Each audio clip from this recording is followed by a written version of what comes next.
You know, I'm seeing all these videos right now where all these farmers are crying about not getting no help right now. You know what? Let me ask you something. When have you ever heard of a black farmer crying about it? Never. And you want to know why? Because they ain't never got no help in the first place. That's right. USDA's literally admitted to discriminating against black farmers. And literally, black farmers had to sue, thousands of them, to get what white farmers are handed for free. And fast forward to today, all these farmers crying that they can't get no help. You see, black farmers, they've been struggling. Y'all just now feeling what they've been feeling for over 100 years.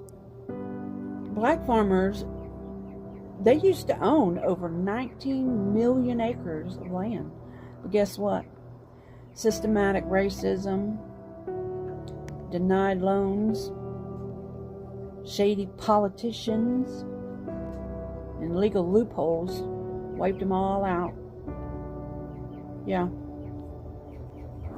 And now they're 1% of America's farmland. When the government finally tried to pass relief for the black folk back in 2021, white farmers sued to block it, claimed it was reverse discrimination. Make that make sense. So, you know, next time you see folks complaining about farm aid, why don't you ask them, where's the help for the black farmers? Ask them why their struggle is just now important when others have been suffering for centuries. So let me get this straight. Y'all are in my comments telling me to stop talking about this because we don't need to hear this anymore. Here's the thing. It's history. And last I checked, history doesn't just disappear because it makes you uncomfortable. So, let me help you understand something. Y'all got no problem hearing about the founding fathers and the Civil War and the Great Depression. But the second we start talking about what happened to black folks in this country, now it's a problem. And because I'm a white woman talking about black history, that's a problem. Well, let me make this real simple. You can't pick and choose which parts of history gets told, because ignoring it doesn't erase it. And telling me to stop only proves why the conversation is still necessary. Black history is American history, whether you like it or not. And the fact that y'all are mad at me about talking about it means that we need to talk about it even more. No, I'm not stopping. Y'all just going to have to get mad. Because the truth doesn't disappear just because you don't like it. And because it makes you uncomfortable. And after 123,000 comments, I'm just getting started. Because if you think Donald Trump is petty Eddie, you ain't seen nothing yet, honey. Hey, what's up, fam? How you doing? I hope you're doing super great from where you're watching us from. Now, you know very well that agriculture is one of the most activities that when people do or a country do, they thrive very well. If a given community does agriculture, trust me, they can't lack food, they can't lack resources, because agriculture for the longest time in human history has proven as a good source of resources. Now, the historical trajectory of black farmers in the United States, it is something that has never been pleasing, because there has been a lot of historical biases that has been done to black farmers for the longest time. And this made black people poorer and white people, more wealthier. Why?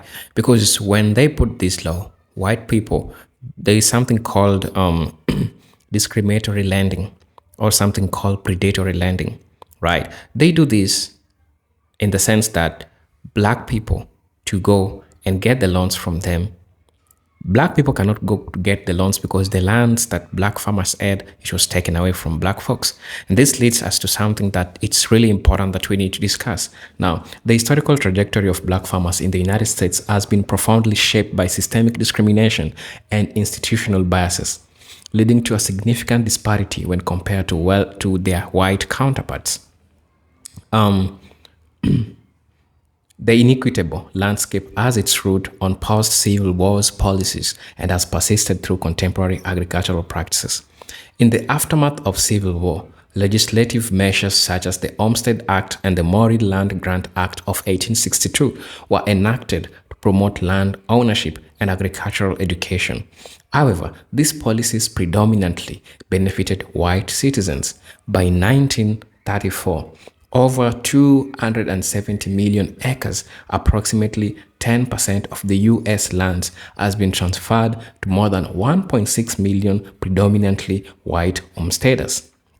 This transfer effectively excluded black individuals from land ownership opportunities, establishing an early foundation for agricultural disparities. And these had implications, right? This led to what is called discriminatory lending, because when black farmers went to lend, they can't do that because majority of their land, the vast majority of the land, piece of land that they had, it was taken. And these policies were put in place to make sure that white farmers, or in general white folks, had wealth. As I told in the introduction of the video, agriculture forms the basis of true wealth or true resources. And so when they did this intentionally, right? To make black people to become more poorer. I want us to watch this video about this woman trying to ask these questions. And I think it's important for us to, look at history because history never lies. Let's watch the video. I'll be back with my commentary. For those who are watching me for the first time, this is a presenter Agent Talk Stories, and I hope you are great. And I'm thankful for those who are showing support through subscribing to my channel, liking, those who are sending me super thanks, those who are sending me through my Cash App account, which is on my bio. I honestly appreciate you. Now let's watch the video. I'll be back with my commentary as usual. Have you noticed that there's one group that has not made any noise or made videos complain about Trump's policies hurting them or their business? Black farmers. How many videos have you seen of black farmers, excuse me, making videos going, oh, I'm going to lose my farm because Trump cut off benefits. I'm going to lose my farm because the Department of Agriculture no longer gives me subsidy. How many videos have you seen of black farmers doing that? That's because black farmers have historically, till this day, been excluded from all government subsidies. So right now, every white farmer is learning how to survive the same way black farmers have been surviving. Like I said, what Trump was going to do was bring every white American down to the black American level. Welcome to niggerness. I actually like that Elon Musk and Donald Trump are attempting to antagonize black people. Now, hear me out. For decades, people have claimed that racism has been gone. It doesn't exist, right? We've been gaslit all these years. We've been told that we were complaining, that we just were lazy. I actually like that they're dropping the facade and just being straight up about it. The DEI, the Derek Chauvin stuff, the Black Lives Matter mural, the white supremacists in Ohio, although they were wearing masks, so I can't really respect them in that regard. But through all of this, black people have not reacted. We're not doing what they want us to do, right? I'd even argue that we're more united than ever, at least the most united that I've seen us in my lifetime. There's nothing left for them to do to us, essentially, because we've seen it all. They broke up families with the war on drugs. There was the mass incarceration with the 3 strikes rule during the Clinton era. Displacement of homes through freeway systems and gentrification, police brutality, police immunity, affirmative action, suppressing our votes, which continues to go on today in the South. But we're still not reacting. And I know I made a video on here a couple weeks ago where I was talking about black people, and I kept getting a lot of other people, a lot of other races talking about black culture. And if you ask me, what is black culture? The first word that comes to mind, especially after seeing all of this stuff, is resilience. But you guys let me know what you think in the comments. So let me tell you what's happening. White people have no idea European Americans had no idea how to operate life in survival mode. And that's what's coming. Even those of us, I have a huge ass trauma timeline, and I still experience that with my privilege in place. I got a lot of survival skills, very resourceful, but still I have privilege. So what's going to happen? What's going to happen when they cut your Medicaid? What's going to happen when they cut your Medicare as a white person? What's going to happen when they gut special education services for your white kids at school? What's going to happen when they gut mental health services for your white kids at school? What's going to happen when groceries become way too expensive to buy? What's going to happen? We don't know how to survive that shit. And we are so individualistic that we don't have community to fall back on either. And so many white people right now have no idea what's coming. We are about to be in a place where we have to figure out how to survive. And a lot of other communities that aren't white are saying good luck. Because we did this to ourselves. 3 out of 5 white men wanted Trump. 1 out of 2 white women wanted Trump. And Trump and Musk are destroying everything. Because y'all thought they'd protect your whiteness. Or you thought a billionaire gave a fuck about you. And it's falling apart. That is what's happening right now. And it's about to get real bad. So to other white people, European Americans, why is there an expectation that anybody that isn't white, why do you have an expectation that they should like us just automatically? Why do you think that they should view us as safe automatically? We are a part of the group decision that put Trump and open white supremacy back in power, even if we didn't vote for him.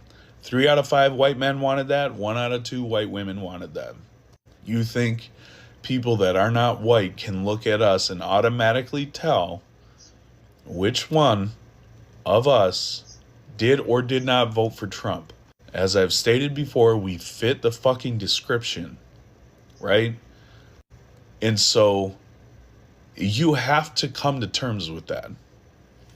No amount of tears or I'm sorry or I'm the safe one, I'm not one of them. None of that shit works right now.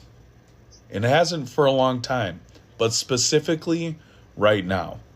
And Royal Star talks about this, that a lot of times people that, Black, Indigenous, people of color that interact with white people are interacting in a way that highlights survival. Because if they piss us off or make us sad or whatever, we have the ability to call the cops and get them unalived. So again, I keep seeing these comments pop up on here where other white people are like, wait, what? You hate us. You don't like us. Yeah, we're very fucking hateable. And there's reasons that people don't find us safe to be around. Like, it's very simple. And it also makes logical sense.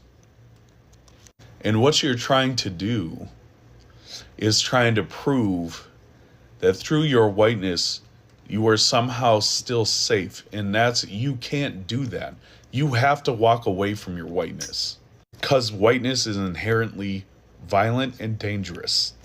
As has been proven for centuries. As has been proven by our fucking white ancestors. So if you find yourself not being liked by anyone that isn't white, ask yourself why that bothers you. Ask yourself what that means on a larger scale. Ask yourself why that might make sense. Because we as white people, as European Americans, have to walk out of white supremacy together and into humanity. And being liked or doing things to be liked as a white person, trying to bait people in by, people that are not white, trying to bait them in and be like, I'm a good one, I'm a safe one. The shit ain't working. It's just not. And that is we're seeing a collective crumbling of the identity of whiteness in this country. And the panic is coming out. And we have to process through that with each other as white people. That's the only way we move forward, is addressing our collective generational trauma and the collective generational violence that our ancestors have carried out. We have to talk with each other and understand that we are not safe. We have to come to terms with that. We have to take accountability. We have to address those parts of us that are uncomfortable with that fact. That's just what we got to do. It's not easy work. But again, comfortability. Hello guys, welcome back to the channel.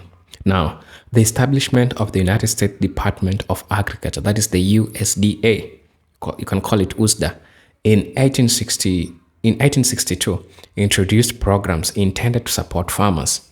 However, these initiatives often marginalized black farmers. For instance, the Agricultural Adjustment Act of 1933 provided subsidies to landowners to reduce crop production and stabilize prices. White landowners frequently withheld these subsidies from black sharecroppers, exacerbating economic inequalities. Additionally, the Bankhead Jones farm tenant of 1937 aimed to assist tenant farmers in purchasing land. Yet, local committees, often composed of affluent white landowners, administered these loans, leading to discriminatory lending practices that hindered black farmers to access necessary capital. Right, and I think I've addressed this because they did the discriminatory lending so that black farmers could not get the money to buy quality seeds for their farm, for them to not take care of their good land. And what did that mean to the black community? It meant that you're not going to produce more, whereas their counterparts, which were white folks, had these resources, had these opportunities, I'll call them opportunities and privileges to do this. And in turn, these also affected wealth accumulation, right, between white people and black people. And the United States has never been for the black farmer, right? Also, I'm going to be talking about the cumulative effects of these discriminatory practices resulted in precipitous decline in black land ownership. Between 1910 and 1997, black farmers lost approximately 90% of their 19 million acres, with the number of black-owned farms plummeting from 925,000 in 1920 to a mere 45,000 by 1975. The loss, driven by limited access to credit, discriminatory lending, and systemic violence, has been estimated as a compounded value of roughly 326 billion. Right? Those are just money that was taken from the black community. And so you understand the stance of black people. I think it's time you guys just deal with what you're dealing with, because black folks, they were dealing with this. Black farmers, they were dealing with this. And you made sure that you reduced what they had by doing what? You made sure that you reduced what they had by taking their land, by using violence to chase the farmers away, by using discriminatory lending, by using predatory lending, right? Now, Despite legal advancements during the civil rights movements, black farmers continued to face systemic barriers. The 1965 U.S. Commission on Civil Rights report documented how USDA programs including the Cooperative Extension Services and the Farmers' Home Administration, denied black farmers access to essential services, notably of nearly 5,000 committee men in 11 southern states. None were black, underscoring the exclusion of black farmers from decision-making process that directly affected their livelihood. That really shows you how the damage was big and how the damage was done. Now, the landmarks Pigford v. Glickman lawsuit in 1999 illuminated the USDS system's discrimination against black farmers. The settlement acknowledged that the USDA had systematically denied assistance to black farmers, leading to a significant financial loss and land dispossession. Subsequent settlements, including an additional $1.2 billion awarded a decade later, aimed to address these grievances. However, many affected farmers received relatively small compensation, insufficient to redress the extensive economic harm endured over the decades. In the decades, that could not help black farmers, because indeed what was taken from them was way much bigger than what they were, being compensated, or what they call being compensated, at least according to them. Now, the contemporary analysis revealed that disparities still persist. For instance, the Market Facilitation Program, that is the MFP, introduced in response to trade disruptions, disproportionately benefited white farmers. Data indicates that more than 99% of MFP funds were allocated to white operators, with the largest 1% of farms receiving a substantial share of the payment. In Mississippi, where 14% of farms have black principal operator, only 1.4% of the $200 million distributed through the MFP went to black farmers, highlighting ongoing inequalities in federal agriculture agricultural support. So these are the things that are really going on. And honestly, I wanted to take you back to history. I wanted to, go back and look at the history of black farmers and look at the disparities, how they treated black farmers, how they made it so hard for them to, create these resources, come up with these resources. At the end of the day, that's what they made sure it happened. And it is so sad that right now, with everything that is happening, they still now wanting the people that they chased out from their farms. You want a black farmer to help you, yet the lands that you're using belongs to black people. Does it make sense? Right? So it doesn't make sense. That's all I had to say about this presentation. I hope you're doing well wherever you're watching me from. As you know, these are presenter Jintok Stories, and if you're watching us for the first time, I'll most definitely ask you to subscribe to our channel, join our membership, and see what we can offer you. For those who are donating through my Cash App account, I'm highly humbled and highly grateful for the support that you're giving me. But until then, I'm hoping to see you on my next video. This is presenter Jintok Stories, and peace, love, and harmony.